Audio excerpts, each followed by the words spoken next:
Hello बच्चों, कैसे हैं आप लोग। उम्मीद है आप लोग अच्छे होंगे और खूब मन लगाकर पढ़ाई कर रहे होंगे और हमारी पिछले वीडियोस को देखकर उससे फ़ायदा उठा रहे होंगे। पिछले वीडियो के क्वेश्चन नंबर 39 में थोड़ी सी मिस्टेक हो गई थी, जिसको आज के वीडियो में सुधार लेंगे और क्वेश्चन नंबर 41 से आगे बढ़ेंगे। हालांकि मिस्टेक बहुत छोटी सी है, समझ में पकड़ में आई भी होगी या नहीं भी आ पाई होगी, लेकिन मिस्टेक तो मिस्टेक होती है और मिस्टेक को हम लोग छोड़ते नहीं। आइए सॉल्व कर लेते हैं। तो क्वेश्चन नंबर 39 कह रहा था कि यदि बिंदु P से y अक्ष पर डाले गए लंब की लंबाई 6 है, कितनी है 6 है, तो बिंदु P का x निर्देशांक क्या होगा। आइए, ये रहा x एक्सिस, y कह रहा है कि y अक्ष पर डाले गए लंब की लंबाई किससे डाली गई है, तो बिंदु P से डाली गई। अब बिंदु P कहाँ है ये क्वेश्चन में नहीं बोला गया, कहाँ है इस चीज का कुछ पता ही नहीं। मान लेते हैं कि बिंदु P यहाँ पर होगा। ये क्या है, बिंदु P। इस बिंदु P से y अक्ष पर डाले गए लंब की लंबाई कितनी है, 6। ठीक है, इस बिंदु का x निर्देशांक पूछा है। इस बिंदु का x निर्देशांक क्या होगा, x निर्देशांक 6, y। इस बिंदु का निर्देशांक 6, y होगा, जिसमें से x निर्देशांक कितना होगा, 6 होगा। लेकिन कोई जरूरी तो नहीं कि बिंदु P प्रथम पाद में हो, बिंदु P द्वितीय पाद में भी तो हो सकता है, बिंदु P यहाँ भी तो हो सकता है, बिंदु P यहाँ भी तो हो सकता है। इसकी भी लंब की लंबाई 6 ही होगी। इस स्थिति में बिंदु P का निर्देशांक कितना है, कितना है, -6, y है, तो x निर्देशांक कितना हुआ, -6। कोई जरूरी तो नहीं कि बिंदु P द्वितीय पाद में, तृतीय पाद में भी तो हो सकता है, यहाँ भी तो हो सकता है। लंब की लंबाई 6।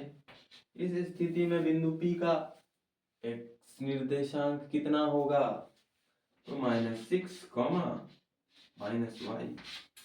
x निर्देशांक कितना है, -6।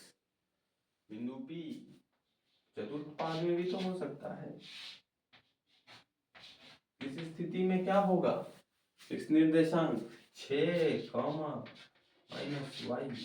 निर्देशांक 6 होगा। सिर्फ दो स्थिति में x निर्देशांक +6 आ रहा है, जबकि ऑप्शन को देखने पे कहीं पर भी -6 नहीं है, +6 ही है। तो हमारा सही जवाब -6 ही होगा, यानी कि बिंदु P हो ना हो कहाँ है, प्रथम पाद में या नहीं तो चतुर्थ पाद में। हालांकि क्वेश्चन में भी एक शब्द और जोड़ देता कि बिंदु P चतुर्थ पाद में, और चतुर्थ पाद में बिंदु P से y अक्ष पर डाले गए लंब की लंबाई 6 है, तो x निर्देशांक बताइए, तो सटीक हो जाता। हालांकि इससे भी कोई फर्क हम लोगों को नहीं पड़ा। ऑप्शन नंबर ये हमारा सही जवाब। बढ़ते हैं अगले क्वेश्चन की तरफ। इसको मैं मिटा देता हूं।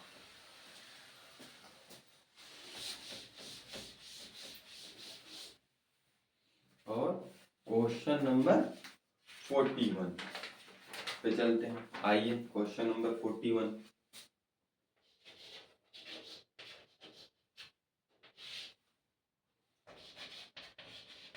एक्स अक्ष का समीकरण है, ए में दे रखा है x is equal to 0, y is equal to 0, x is equal to y, D में नन। बताइए तो जरा, ये भी कोई सवाल है, ये तो बच्चा बच्चा जानता है कि x अक्ष का समीकरण y इज इक्वल टू 0 होता है। तो बताइए y अक्ष का समीकरण क्या होगा, तो y अक्ष का समीकरण x इज इक्वल टू 0 होता है। लो, बन गया। चलिए बढ़ते हैं अगले क्वेश्चन की तरफ।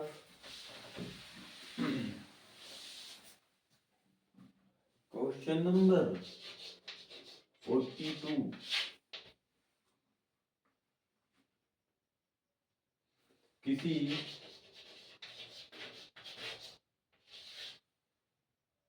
किसी त्रिभुज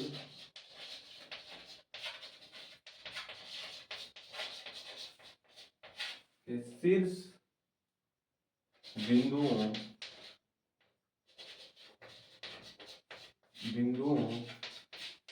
के निर्देशांक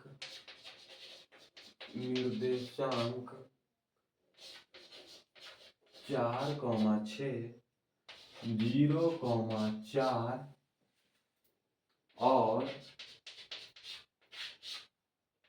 5,5 है तो उसके केंद्रक के निर्देशांक होंगे।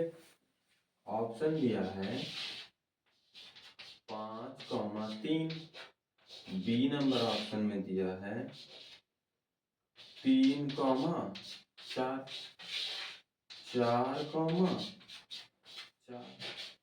डी नंबर में 3,5। लीजिए खुद से सॉल्व करके देखिए, जब तक लिए हमने साइड हो जाता, सॉल्व कर लिए होंगे। आइए, त्रिभुज के तीनों शीर्ष दे रखे हैं। क्या दे रखे हैं? त्रिभुज के तीनों शीर्ष के निर्देशांक। इस शीर्ष का निर्देशांक मान लेते हैं 4,6, इस शीर्ष का निर्देशांक मान लेते हैं 0,4, इस शीर्ष का निर्देशांक मान लेते हैं 5,5। तो केंद्रक के निर्देशांक पूछा, केंद्रक कहाँ होगा? यही तो होगा। और केंद्रक का निर्देशांक निकालने का फॉर्मूला क्या है?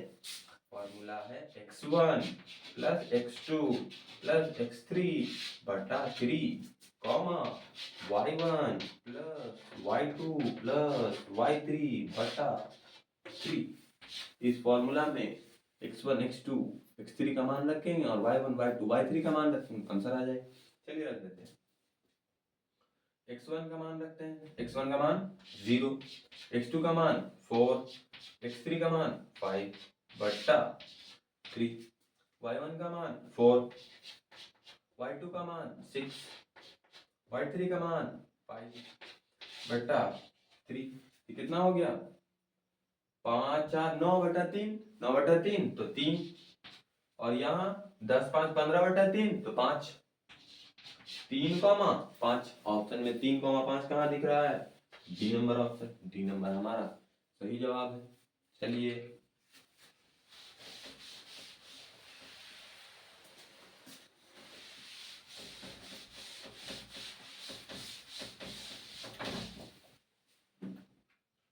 बढ़ते हैं आगे। Question number 43। किसी त्रिभुज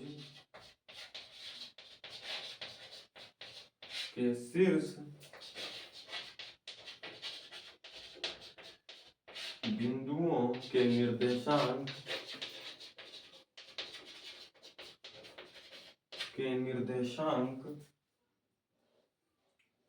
0,4, 0,0 एवं 3,0 है तो उसकी परिमिति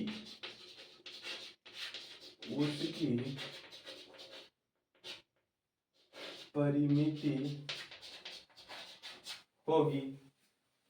ऑप्शन है 7 प्लस रूट 5, बी नंबर में है 5, 10, 12। आइए इसको सॉल्व करते हैं। बहुत अच्छा क्वेश्चन। इस क्वेश्चन से हम लोग परिमिति आसानी से कैसे निकाली ये भी सीख लेंगे, और क्षेत्रफल आसानी से कैसे निकाली ये भी सीख लेंगे। आइए यहाँ हम लोग ध्यान से इस चीज को देखिए तो पता ये चला कि इस बिंदुओं में से एक बिंदु मूल बिंदु भी। जैसे ही पता चलेगा कि एक बिंदु मूल बिंदु है, उसको फटाफट कोऑर्डिनेट में दर्शा लेंगे। आइए कोऑर्डिनेट में दर्शा लेते हैं। और ये y, ये बिंदु 0,0 तो यहाँ है, कितना है? 0,0। ये बिंदु 0,4, 0,4 कहाँ होगा? कहीं यहाँ होगा सर, 0,4 कहीं यहाँ बैठा हुआ होगा। 0,3 कहाँ, नहीं 3,0, 3,0 कहीं यहाँ होगा सर, 3,0 यहाँ हो। इन तीनों बिंदुओं को मिलाकर जो त्रिभुज बना है, इन तीनों बिंदुओं को मिलाकर जो त्रिभुज बना है उसका परिमिति पूछा है। उसका परिमिति यानी तीनों भुजाओं का माप। ये भुजा की माप कितनी है, 3, इसकी 4, ये 90 डिग्री है तो 3 4 का ये 5, तो परिमिति कितनी हुई, 5 3 8 और 4 12। Option number D. सर आप बताइए क्षेत्रफल कैसे निकलेगा। आइए क्षेत्रफल निकालते हैं। क्षेत्रफल का फॉर्मूला है हाफ गुने आधार गुने ऊंचाई। इस फॉर्मूला में आधार और ऊंचाई का मान रखें, क्षेत्रफल निकलेगा। हाफ गुने आधार कितना है 3 और ऊंचाई कितनी 4, ये 2 से ये 4, 2 मतलब हम छम्मा छम्मा, और ये 3 दूनी 6। अब जो होगा मीटर होगा तो मीटर स्क्वायर हो जाएगा, सेंटीमीटर होगा सेंटीमीटर स्क्वायर होगा। यानी पता क्या चला, यदि एक बिंदु मूल बिंदु हो तो उसको जरूर इस कोऑर्डिनेट में दर्शा ले, इससे सवाल बनाने में आसानी होगी।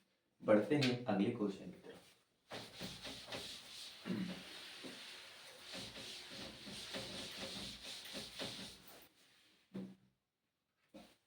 बढ़ते हैं अगले क्वेश्चन की तरफ। Question number 44।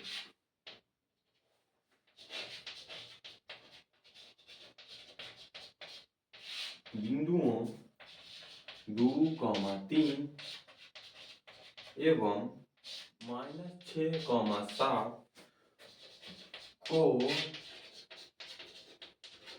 जोड़ने वाले रेखा खंड का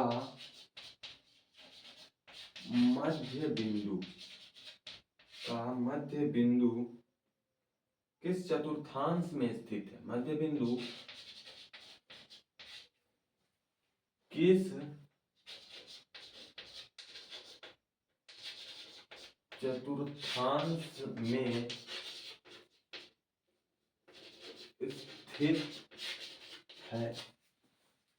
तो मध्य बिंदु पता चलेगा, मध्य बिंदु को देखेंगे तभी तो पता चलेगा कि किस चतुर्थांश में है। इसके लिए सबसे पहले मध्य बिंदु निकालना होगा। आइए इन दो बिंदुओं का मध्य बिंदु निकालते हैं। मान लेते हैं एक बिंदु 2,3 यहाँ पर है और एक बिंदु यहाँ पे -6,7 है। इन दो बिंदुओं का मध्य बिंदु कहीं यहीं पर तो होगा, और इस निकालने का क्या फॉर्मूला है, x1 + x2 बटा 2, y1 + y2 बटा 2।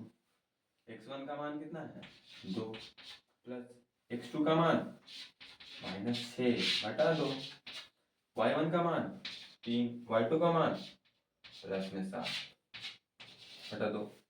कितना हो गया, -4 बटा 2 -2, 10 बटा 2 5, 2, 5 -2,5। ये किस निर्देशांक का लग रहा है आप, ये किस चतुर्थांश का लग रहा है, सॉरी ये चतुर्थांश का है। किस चतुर्थांश का है, चतुर्थ चतुर्थांश का। आपके ऑप्शन में चतुर्थांश कहीं पे दिख रहा होगा, उसमें टिक लगा लीजिए। बढ़ते हैं अगले क्वेश्चन की तरफ।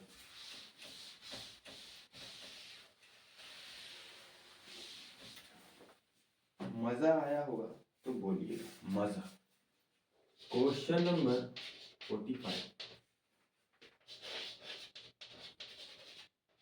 बिंदु 3,4 की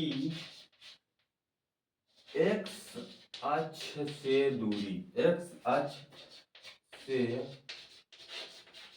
दूरी है। क्या दूरी है, ए में दिया है 3, बी में दिया है 4, सी में दिया 5, डी में दिया है 1। चलिए इसको पहले खुद से ट्राई कीजिए। फिर हम बता रहे हैं, ट्राई कीजिए। कर लिए सर, अब आप कीजिए सॉल्व। चलिए हम ही करते हैं। खच एक्स डैश वाई और वाई डैश। खोजिए बिंदु 3,4 कहाँ पर होगा। 3 इधर जाने पे और 4 ऊपर जाने पे कहीं यहाँ पर हम लोगों को मिलेगा 3,4। इसमें पूछा है इस बिंदु से x अक्ष की दूरी कितनी है। इस बिंदु से x अक्ष की दूरी यही तो है, और ये कितना है, 4 है। आंसर कितना हो जाएगा, 4, ऑप्शन नंबर बी। अगर पूछता कि y अक्ष से दूरी दीजिए, क्वेश्चन बदल दिए, y अक्ष से दूरी, तो y अक्ष से दूरी क्या है, ये वाली, ये कितना है, 3 है, तब ऑप्शन नंबर ए सही होता। बढ़ते हैं अगले क्वेश्चन की तरफ।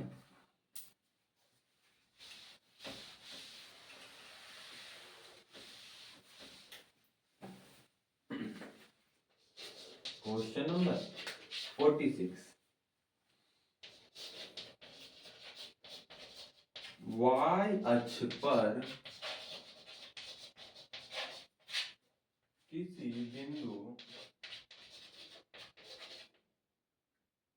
किसी बिंदु का x निर्देशांक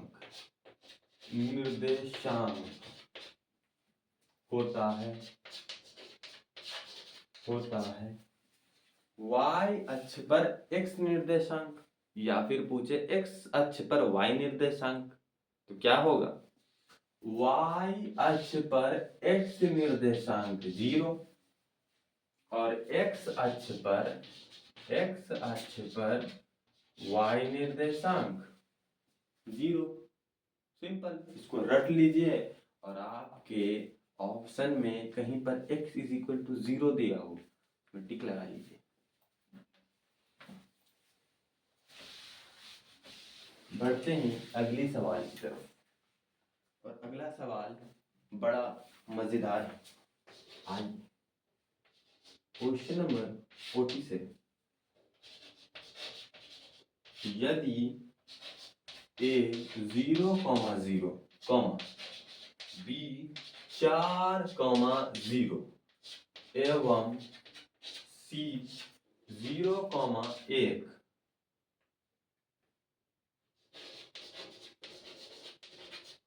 त्रिभुज ABC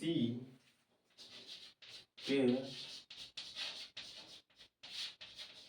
शीर्ष है, तो त्रिभुज ABC का क्षेत्रफल होगा, क्या होगा। ये सवाल बहुत ही आसान है, पिछले ही क्वेश्चन की तरह है। आप लोग ट्राई कीजिए जब तक हम ऑप्शन लिखते हैं। चलिए ट्राई कीजिए।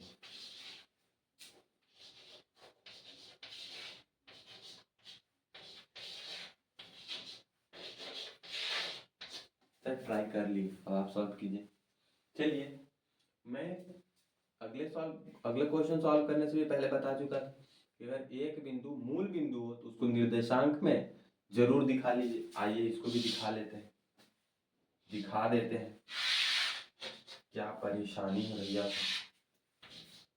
x डैश x y और ये y डैश।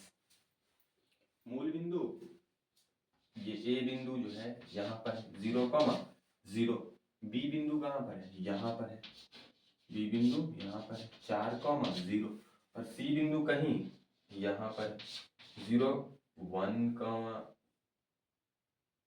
गलती ये b बिंदु यहाँ पर है 4,0 और c बिंदु यहाँ पर है 1,0। अब हुआ सही। इन तीनों बिंदुओं को मिलाकर एक त्रिभुज बन रहा है। त्रिभुज ये रहा सर, त्रिभुज। इसका क्षेत्रफल पूछा है, बहुत आसान। आधार एक, ऊंचाई 1 और आधार 4। सूत्र में रख देंगे, क्षेत्रफल बराबर होता है हाफ गुने आधार का मान 4 और ऊंचाई 1, 2 क्षेत्रफल कितना है 2। ऑप्शन नंबर सर सी है। भले यहाँ पर थोड़ा सा चित्र में मिस्टेक हो गया है, ऊंचाई है 1, थोड़ा लंबा दिख रहा है, लेकिन सही है, कोई दिक्कत नहीं है। ठीक है, बढ़ते हैं क्वेश्चन की तरफ।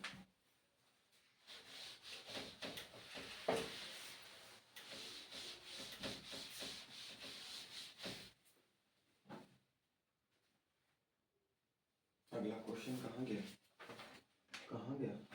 यस, मिल गया। Question number 48। यदि थीटा बराबर 60 डिग्री तो 4 cos 2 थीटा बराबर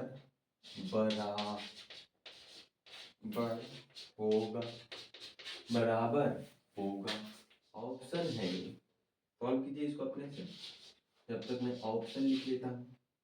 1 3 डी में नन तक सॉल्व कर लिए।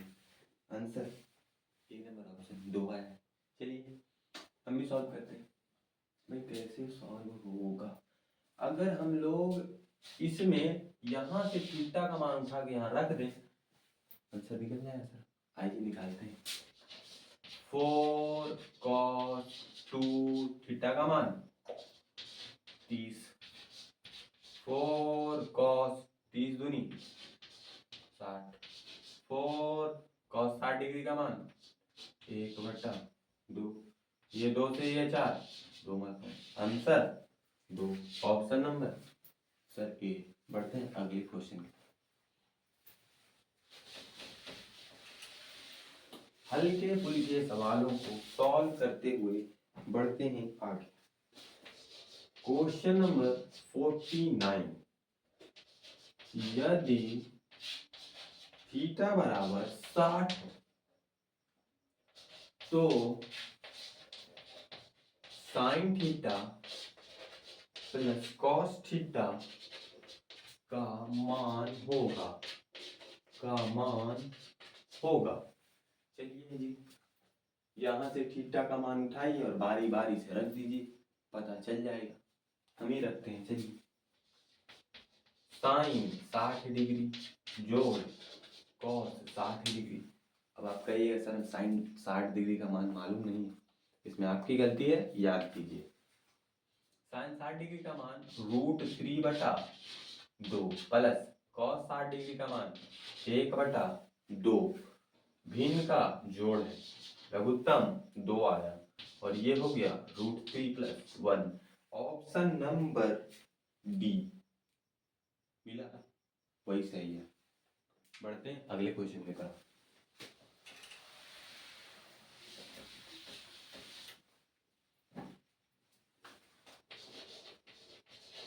Question number 50। लो जी, अब ये सब भी आने लगा। Theta into tan theta. Option दे रखा है एक, बी नंबर ऑप्शन दे रखा है। ऑप्शन यहाँ लिखूं, बी नंबर ऑप्शन दे रखा है 0, सी में दे रखा है tan थीटा, बी में दे रखा है 1/√2। इस सवाल को सॉल्व करने के लिए आपको एक सूत्र याद रखना निहायत जरूरी है। वो सूत्र क्या है? tan theta into cot theta = 1। क्या आप लोग नहीं जानते हैं कि tan 90 - थीटा cot थीटा होता है और इंटू में tan थीटा है जिसका मान 1 के बराबर होगा। तो ए नंबर हमारा सही जवाब। और ये आज की वीडियो का आखिरी सवाल था, लेकिन अभी नहीं, एक सवाल मैं देता हूं, उसको सॉल्व कीजिएगा।